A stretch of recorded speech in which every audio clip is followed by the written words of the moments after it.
ये अपने हिंदू धर्म में पहले विद्वान थे और ये 5300 वर्ष पहले लिपिबद्ध हुए थे और आज तक पवित्र हिंदू समाज अपने पाठ्यक्रम की बुकों से परिचित नहीं था।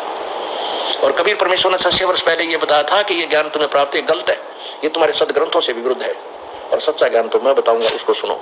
लेकिन उस समय इन अज्ञानी आचार्यों का, महर्षियों का, झूठे गुरुओं का दाव लगा रहा, क्योंकि जनसाधारण अशिक्षित था।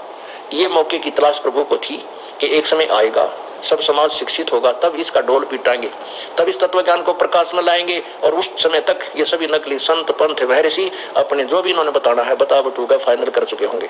ये सारे चोर फिर पकड़े जाएंगे।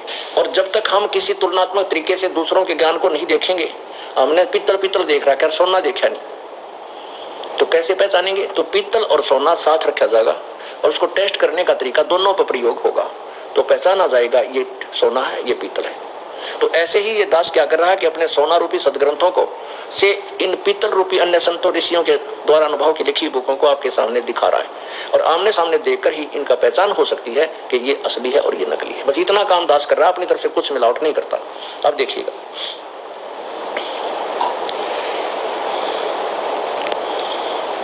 भगवान शंकर और विष्णु ने मुझसे पूछा, चतुरानन ये अविनाशी ब्रह्म कौन है, ब्रह्मा कौन है?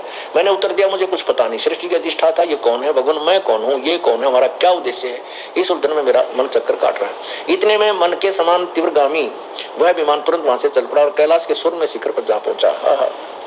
वहां विमान के पहुंचते ही एक भव्य भवन से त्रिनेत्रधारी भगवान शंकर निकले। ये काल निकला वहां से, शिव रूप में था। वे नंदी वृषभ पर बैठे थे, उनके 5 मुख थे और 10 भुजाएं थी, मस्तक पर चंद्रमा सुशोभित हो रहा था। अक्षर भर के बाद वह विमान उस शिखर से विपौन के समान तेज चाल से उड़ा और बैकुंठ लोक में पहुंच गया। वहां भगवती लक्ष्मी का विलास भवन था। बेटा नारद, वहां मैंने जो संपत्ति देखी उसका वर्णन करना मेरे लिए संभव है। उस उत्तमपुरी को देखकर विष्णु का मन आश्चर्य के समुद्र में गोता खाने लगा। जो ब्रह्मा और शिव के पास बैठा था विमान में, कहते वो भी, उसका मन भी गोते खाने लगा, आश्चर्य हो गया। वहां कमल लोचन श्री हरि विराजमान थे। एक और विष्णु बैठा था, अलसी के फूल के समान उसके श्री विग्रह की कांति थी, पीताम्बर पहने थे, 4 भुजाएं थी। ये काल 4 भुजा में था, जैसे भी गीता जी आपको सुनाई कि इस 4 भुजा वाले को भी मेरी कृपा से कोई देख सकता है, ना वेदों मंडित विधि से, ना की तप से, ना जप से नहीं देख सकता।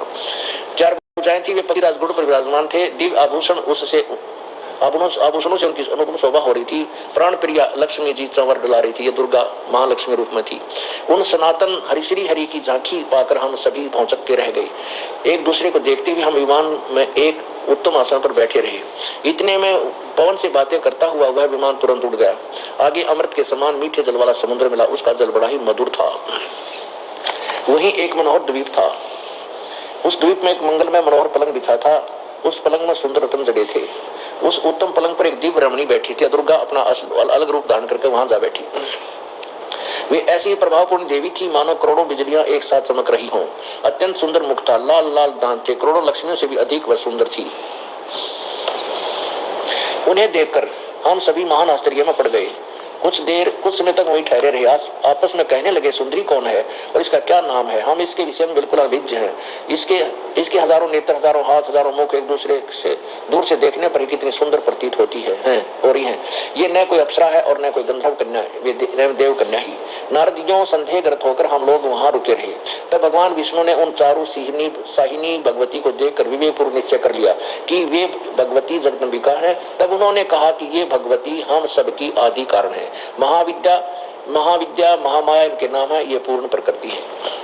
अब क्या हुआ कि जब इन्होंने दुर्गा को देखा, ये जवान थे, अब काल ने विष्णु की बुद्धि खोल दी और विष्णु जी को अपने जन्म की, बचपन की बात याद आ गई। अब क्या बताता है ये पृष्ठ 119 आपने पढ़ा, 120 पर आपको सुनाते हैं।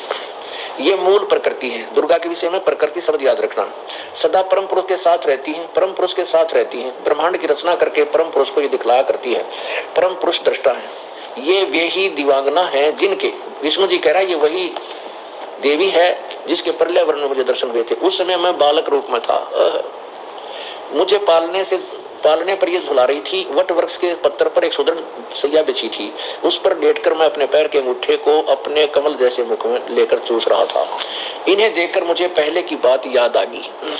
ये हम सब की जननी है। इनके विषय में मेरी जितनी जानकारी है तथा मैं जो कुछ अनुभव कर चुका हूँ वह कहता हूँ, सुनो। अब ये क्या स्पष्ट हुआ इससे स्पष्ट हो गया कि ब्रह्मा विष्णु महेश का जन्म हुआ और दुर्गा इनकी माता है और काल इनका पिता है। अब ये विष्णु स्वयं स्वीकार करते हैं कि मैं जब छोटा सा बालक था तब मैंने इसको देखा था। अब इसमें आपके समक्ष देवी पुराण और शिव पुराण दोनों ने मिलकर स्पष्ट कर दिया है कि काल रूपी ब्रह्म इनका पिता है और दुर्गा इनकी माता है। अब आगे देखिए,